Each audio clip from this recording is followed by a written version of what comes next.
Hujambo na karibu kwa mara nyingine tena mtazamaji wa The World News katika kipindi hiki cha ulimwengu wa siasa. Mimi ni Adam Hussein. Uingereza inasema kwamba mafanikio inayoyapata Iran katika kipindi hiki cha vita dhidi ya Israel na Marekani yanatokana na Urusi. Uingereza inadai kwamba Urusi ilikuwa ikiipa Iran ujasusi kabla ya vita na hata wakati wa kipindi hiki cha vita. Waziri wa ulinzi wa Uingereza John Healey amezungumza akisema kwamba kuna vitendo vya uchokozi kati ya Urusi na Iran. Ametangaza kwamba taarifa za hivi punde za ujasusi za ulinzi zinaonyesha kuwa kabla ya mzozo wa Mashariki ya Kati, Urusi ilikuwa ikishirikisha taarifa za ujasusi na kutoa mafunzo kwa Iran. Anaongeza kusema kwamba mwingilio wa Putin katika mzozo huu umefika Iran.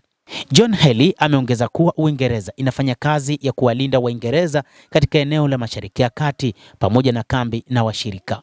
Anasema marubani wa Uingereza wametumia zaidi ya saa 1000 kulinda washirika na maslahi ya Uingereza katika eneo hilo. Kuhusu Urusi, anasema imekuwa ikitoa mafunzo kwa Iran kuhusu aina ya ndege zisizokuwa na rubani na vita vya kutumia vifaa vya kielektroniki.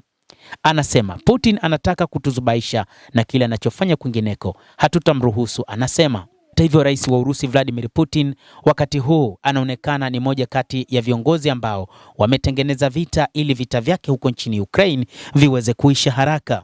Uingereza inadai kwamba rais huyo wa Urusi kupitia majeshi yake, ambapo alizungumza na viongozi mbalimbali kabla ya vita kuanza kati ya Marekani na Israel dhidi ya Iran. Alizungumza na rais wa Iran Masoud Pezeshkian, lakini aliyekuwa katibu mkuu wa Baraza la Usalama la Iran Ali Larijani alifanya ziara nchini Urusi kwa ajili ya kukamilisha kile ambacho Uingereza inakiita ni misheni iliyopangwa kijasusi kwa ajili ya kuhakikisha endapo Israel na Marekani zitaanzisha vita, basi waweze kujua ni wapi watapiga na ni jinsi gani wataweza kufanya.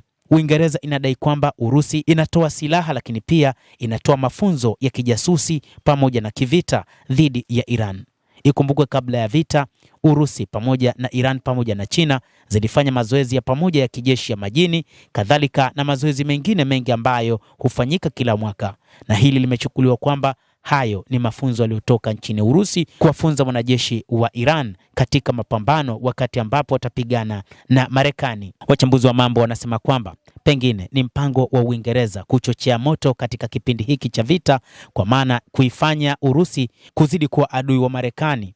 Lakini hata hivyo, aliwahi kuzungumza rais wa Marekani Donald Trump juu ya namna ambavyo Urusi inatajwa kuisaidia Iran, akisema kwamba haamini habari hizo, akiziona ni kama habari za propaganda. Rais huyo wa Marekani Donald Trump ameapa kwamba hakuna chochote kitakachozuia Iran isiangushwe utawala wake, na atapambana juu chini kwa ajili ya mapambano dhidi ya jamhuri hiyo ya Kiislamu ya Iran. Mtazamaji wa The World News, hayo ndio tuliokuwa nayo. Ni kauli iliyotolewa na waziri wa ulinzi John Healey, ambaye amedai rais wa Urusi Vladimir Putin analishirikisha jeshi lake katika kutoa mafunzo ya kijasusi, lakini pia kutumia ujasusi wa nchini Urusi kwa ajili ya kuisaidia Iran katika mapambano yanayoendelea, na kwamba hata mafanikio ambayo Iran inayapata katika uwanja wa vita yanatokana na mipango iliyopangwa na Urusi.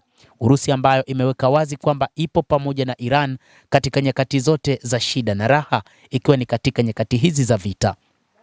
Endelea kutufuatilia, lakini nikusihi usisahau kulike, usisahau kucomment, kadhalika usisahau kusubscribe channel yetu hii ili upate habari hizi kwa mapana kupitia The World News. Mimi ni Adam Hussein. Endelea kuwa nasi wakati wote, endelea kutufuatilia uyajue mengi yanayojiri duniani.